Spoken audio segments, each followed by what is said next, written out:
Okay, so today we are going to look at what we call as thermometric biosensors. Okay, so is my screen visible? No, ma'am. No? Okay, just a minute. Okay, now you should be able to see the screen. So today we will be talking Yes, about ma'am. a different type of biosensor, which is thermometric biosensor. Okay.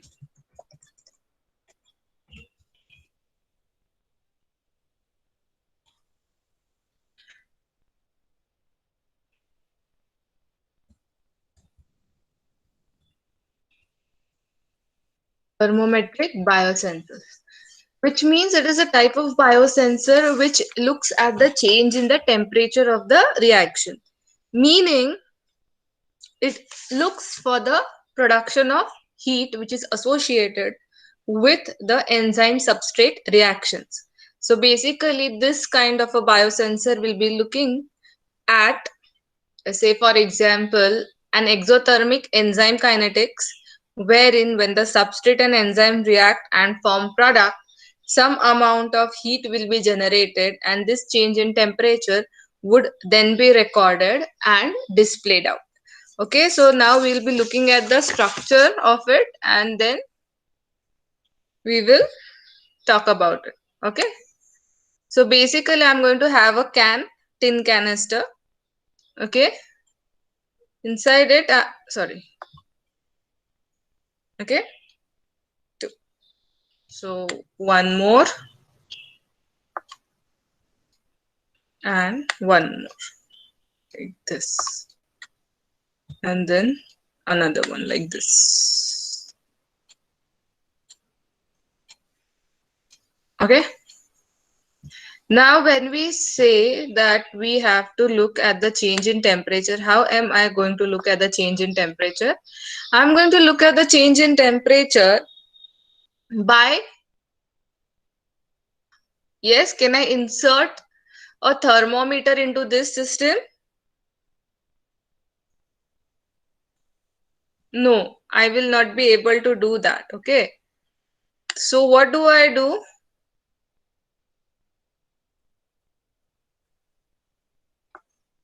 I'm so sorry.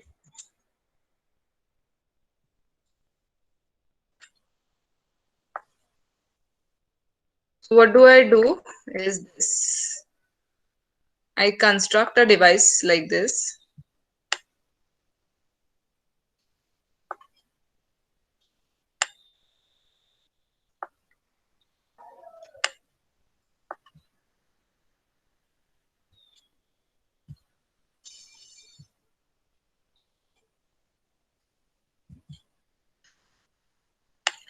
Okay, and from this side I'm going to have one more tube. What is wrong with this? Like this.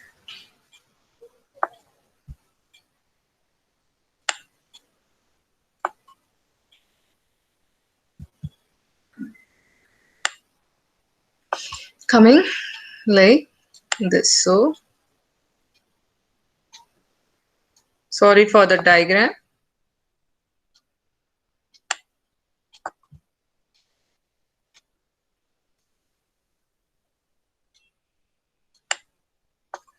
Okay, so what do I do? From this side I add the substrate. Okay,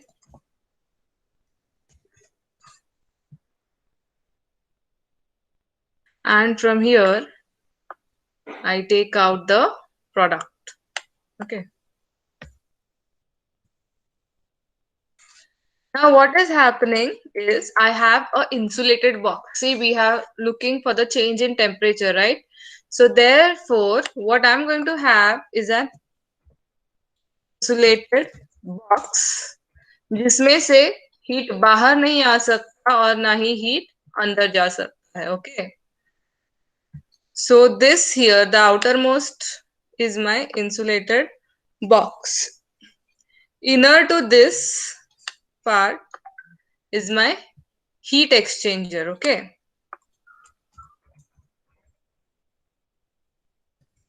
Now, why do I need a heat exchanger? Is because when I have a reaction and the heat is coming out, I need to have a material which will be able to multiply my heat and from which I should be able to get some reading. Okay. Now, this heat exchanger is an aluminium cylinder. Okay. Cylinder. And this here is my thermistor. Okay. Just a minute.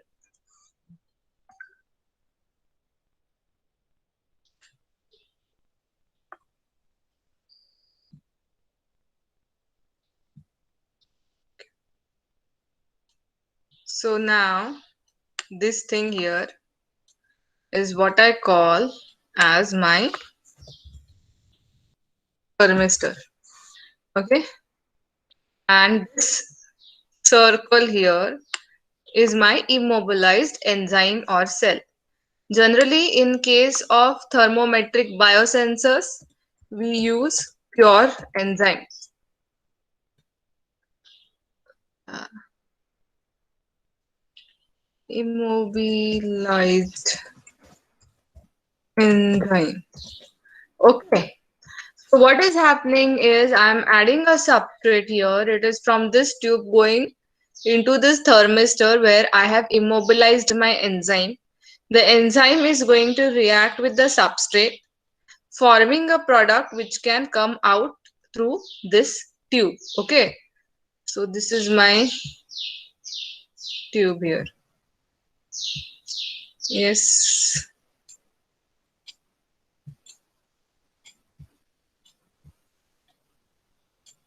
And here. Okay, so this is my tube. So what my thermistor is doing is thermistor is a material which is highly conductive. Okay, conductive for heat. So what happens is when my enzyme and substrate react, a small amount of heat is generated, which is picked up by this thermistor, which is inside a heat exchanger, that is my aluminium cylinder. So what will happen now, since this has become hot and your aluminium cylinder is cold, the heat will be transferred. Okay, the cylinder will become hot and this can be measured using any instrument. Okay, so even a small, very very small change in the temperature can be detected by these kinds of thermal biosensors. Please remember, when we talk about biosensors, the size is very very very small. Okay, these kind of thermometric biosensors are used to check up cholesterol or glucose levels. So we have blood glucose level monitors, wherein the enzyme that can be immobilized here is glucose oxidase. We can check for the presence of urea by immobilizing urease here. We can check for uric acid by using enzyme uricase, and penicillin by using beta lactamase. So you have to remember that if you want to use a thermometric biosensor, you have to have a reaction which is exothermic. Okay, अगर exothermic reaction है, अगर heat जो है वो generate हो रहा है, तभी ही आप थर्मोमेट्रिक बायोसेंसर्स यूज कर सकते हो.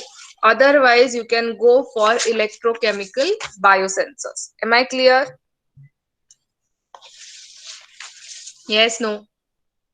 Yes, Say ma'am. yes. Yes, Yes, ma'am. ma'am. Yes, ma'am. Okay. So now again, the next type of biosensor is optical biosensors. Okay.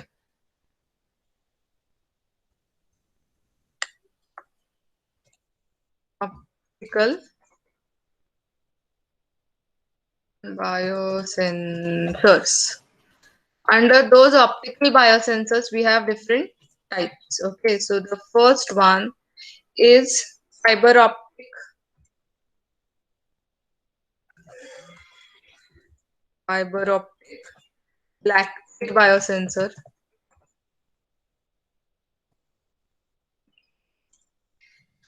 Then there are other types of biosensors or optical biosensors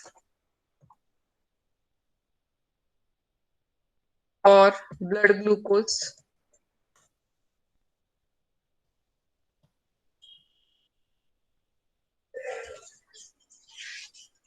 Okay, so these two fiber optic lactate biosensors and optical biosensors for blood glucose are examples of optical biosensors. Okay, now what do these biosensors do is these are the devices that utilize the principle of optical measurement, मतलब absorbance, transmittance, fluorescence, chemiluminescence, ये सब चीजें जो है वो ये biosensors measure करेंगे. Okay, now they use what we call as optrod. Okay, optrod is a word which has been made from two words which are optical and electrode. So I have optical plus electrode. So what people have devised or done is they have used an electrode which is optical, which senses the optical things. मतलब जो light होता है वो sense कर सकते हैं. Okay.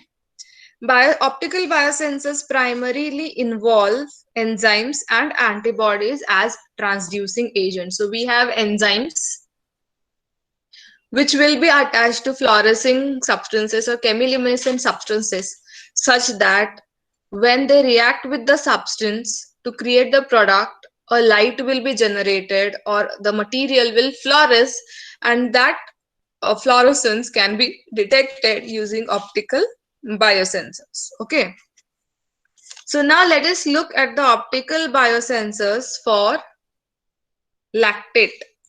Okay, so how do we make fiber optic lactate biosensor? So give me a moment till I draw it and then we will discuss it. Okay.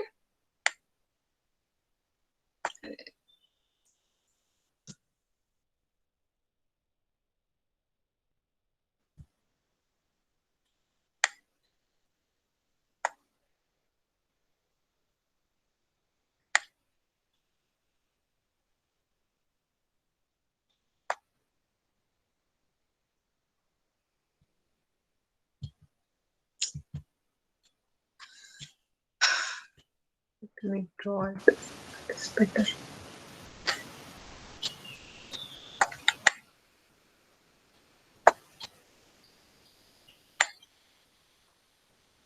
Sorry for the diagram. Okay.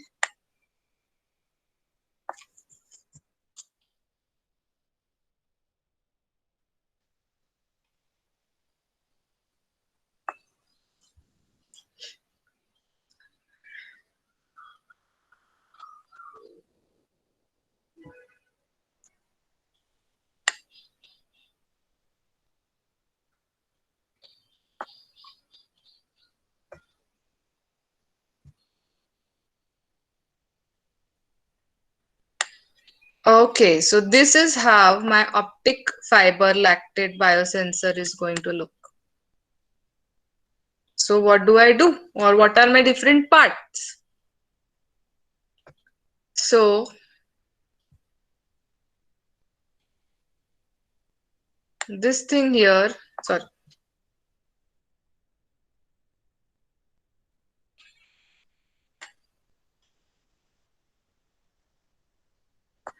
This thing here is polymethyl methaacite.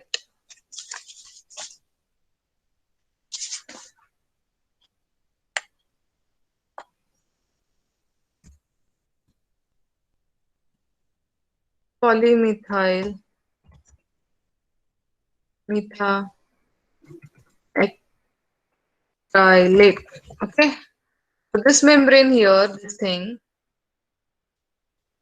if I have to show, this thing here is my polymethyl methacrylate. Then the next layer, let's say this one here,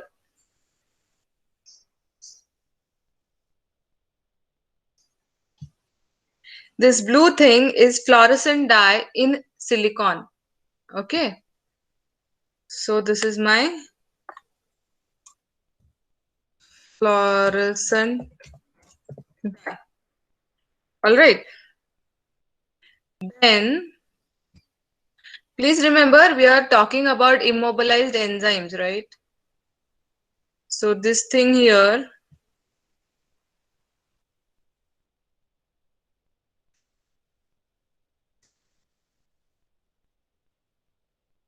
array. Okay, so this tiny thing here, this one, this thing is my lactate monooxygenase membrane. So I have created a membrane which we call as lactate monooxygenase membrane. Okay, so in this membrane we have immobilized lactate monooxygenase. Okay, so now what will happen is when I add my lactose to this, what will happen is quenching of this fluorescent dye will happen. So how do I do it? It's pretty simple. Say like this. No, I need another color. Say this. Okay. So the light will be passed on like this from here, and the fluorescent light will pass out from here like this. So what are we measuring? We are measuring the fluorescent light that is coming out from here. Okay. So in case of fiber optic lactate biosensor, what actually happens is a chemical reaction where your oxygen and lactate combines in presence of lactate monooxygenase to give you carbon dioxide, acetate and water. Okay, and the change in oxygen concentration will fluoresce. This fluorescent dye will make it fluoresce, and that can be read using the optical biosensors or by using other instrument. Okay, so now let us look at the chemical reaction for this on a new page, or I would simply delete this thermometric biosensor. Okay, just so I have a new page. Yay. Okay, so what is the chemical reaction that is happening here? O2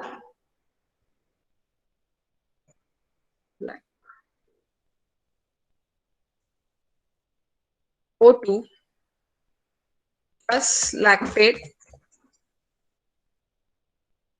in presence of lactate monooxygenase will give me a product which is CO2 plus acetate plus plus water, H2O.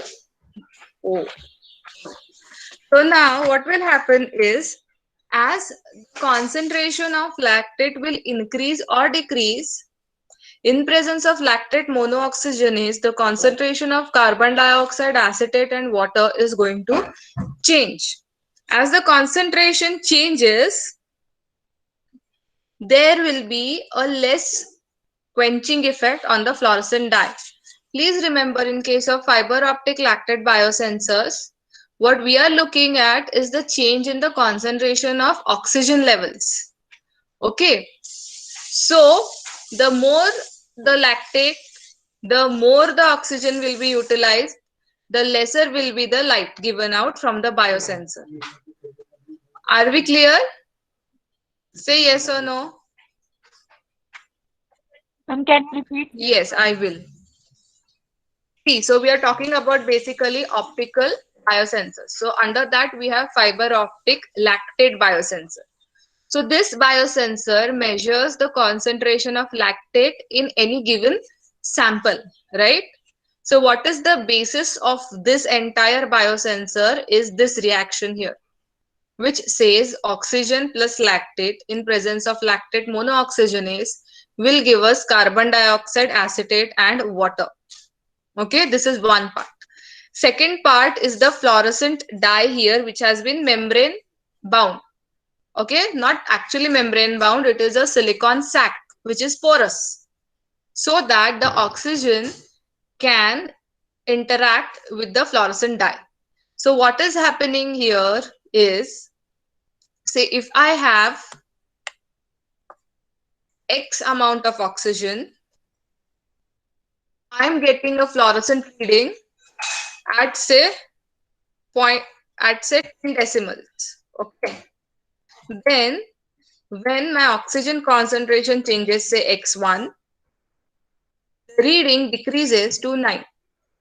Okay, so now why this is happening is because my lactate will interact with oxygen. The enzyme that I have immobilized here is lactate oxygenase, and I have immobilized it on a membrane which is inert. Okay, so using inert membrane, I have here my lactate oxygenase enzyme, monooxygenase enzyme. I have my fluorescent dye here. Okay, this is my excitation light and this is my fluorescent light. Please remember, in case of fluorescence dyes, what happens is when you put some excitation electrons or excitation light on that dye,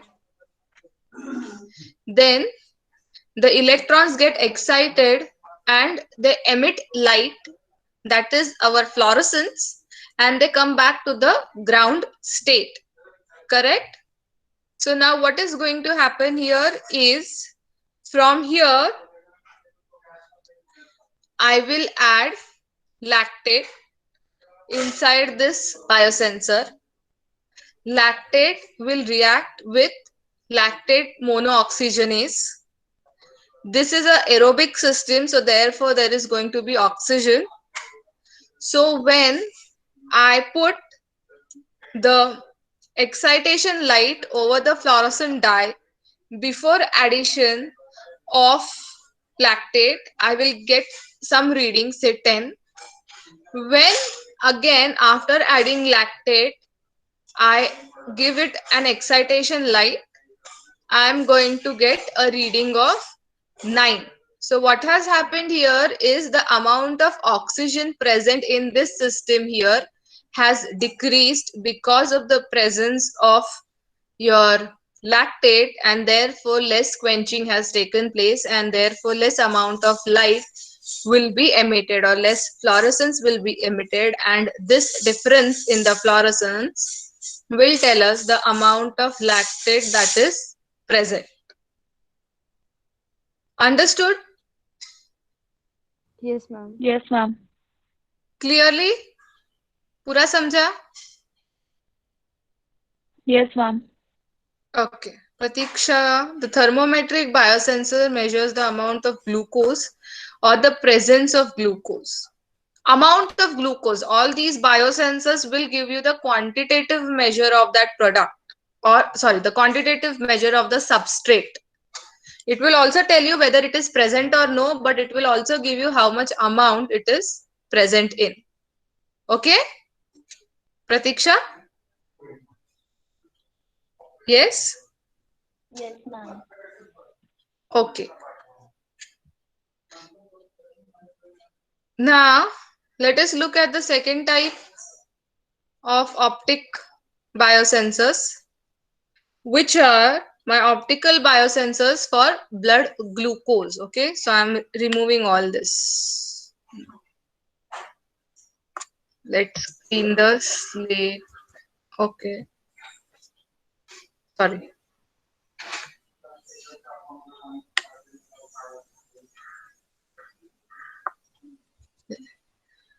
So now the second type of optic biosensors are for blood glucose. If you remember, all types of biosensors, that is thermometric biosensors or your electronic biosensors or even these fiber optics biosensors, each and everything will measure the blood glucose. This is because diabetes is a big problem, right? And these biosensors come handy when you have to measure your blood sugar level daily. So nowadays you have a variety of biosensors available or a variety of kits available. Just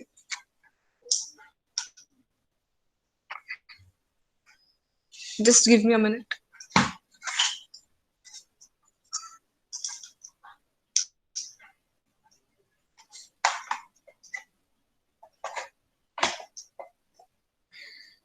Okay. So now a variety of biosensors are available when we have to choose or when we have to look for blood glucose levels. So one more optical biosensor that we are going to look for is for the testing of blood glucose.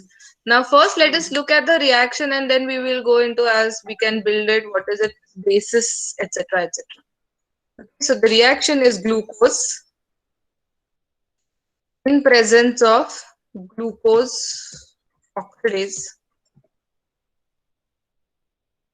forms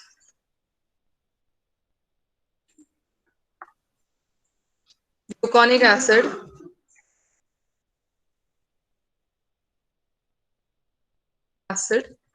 and H2O2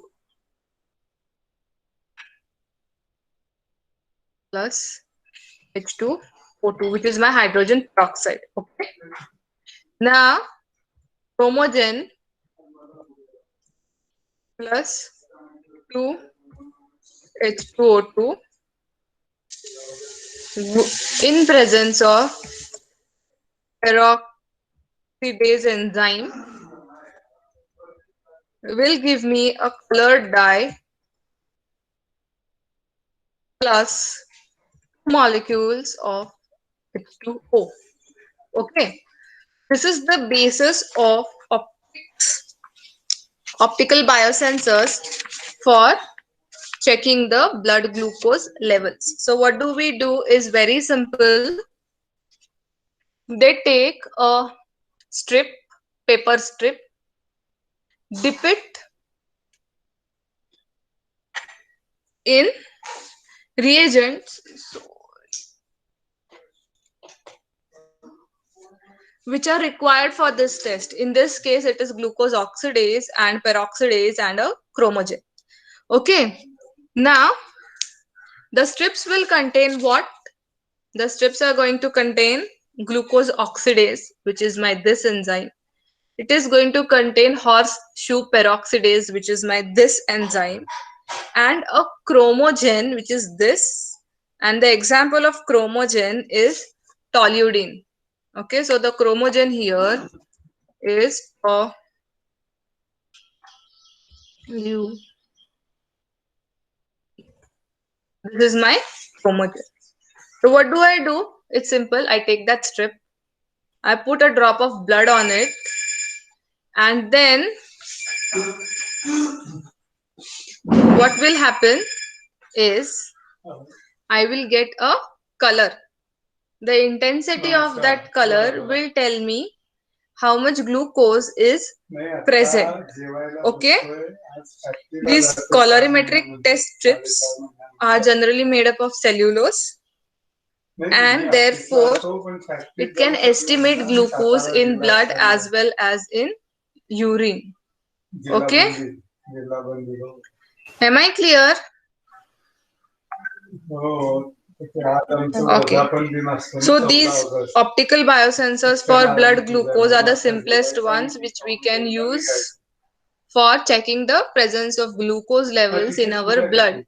So creating a thermistor or creating a optical, not optical, creating a thermistor or thermometric biosensors or electronic biosensors for that matter is very very difficult and time consuming, but immobilizing these two enzymes, that is glucose oxidase and peroxidase and toluene on a strip of, okay. So therefore, generally for lab tests, these kinds of optical biosensors are used. Clear? Okay. Another way of making optical biosensors is looking at the phenomenon which we call as luminescence. Okay. So, luminescent biosensors. And biosensors detect UTIs, that is urinary tract infection. Please remember there is a difference between fluorescence and luminescence. Okay. Now, the infections, the microorganisms in urine or UTI, urinary tract, which cause urinary tract infections can be detected by employing a technique which we call as luminescence. Okay, for this, what do? We immobilize an enzyme by the name of luciferase. Okay. What happens is the microorganism releases ATP, which can be detected using luciferase enzyme.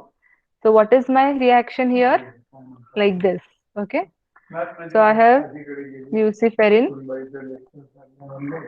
plus ATP plus O2 in presence of luciferase will give me oxyluciferin,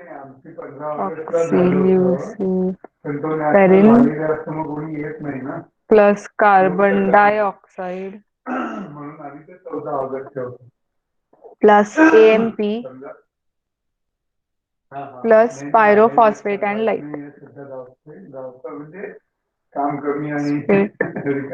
Plus. So this luciferase enzyme is the same one जो fireflies में होते हैं वो. Okay, so what is happening here is we are looking at UTI or urinary tract infections or at the microorganisms which are causing these infections. Basically, this is going to be a diagnostic tool.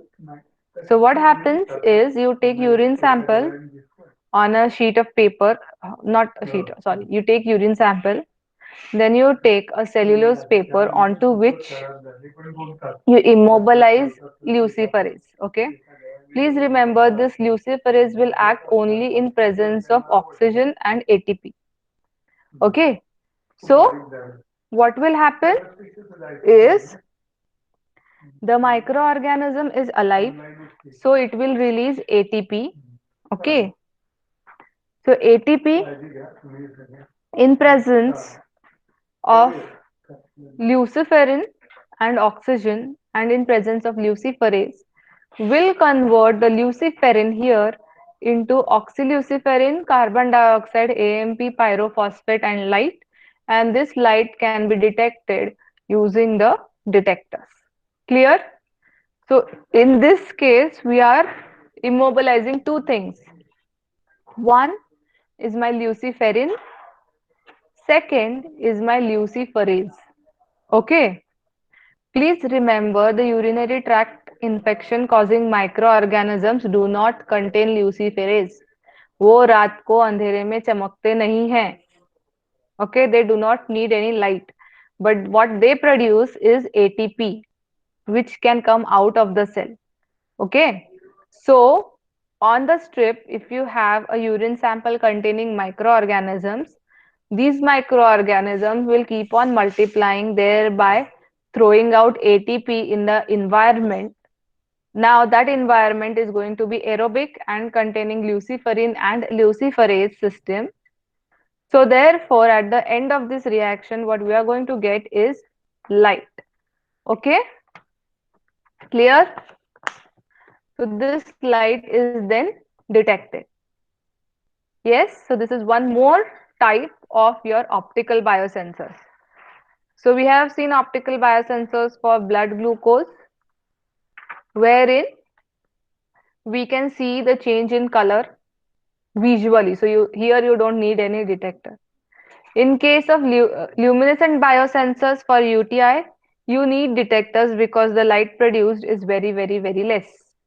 And the third one, which was fiber optic lactate biosensor, it was based on the principle of fluorescence of the dye. Correct? So for that also you are going to require your detectors. Clear? Yes. Yes, ma'am. So with this we stop for the day, and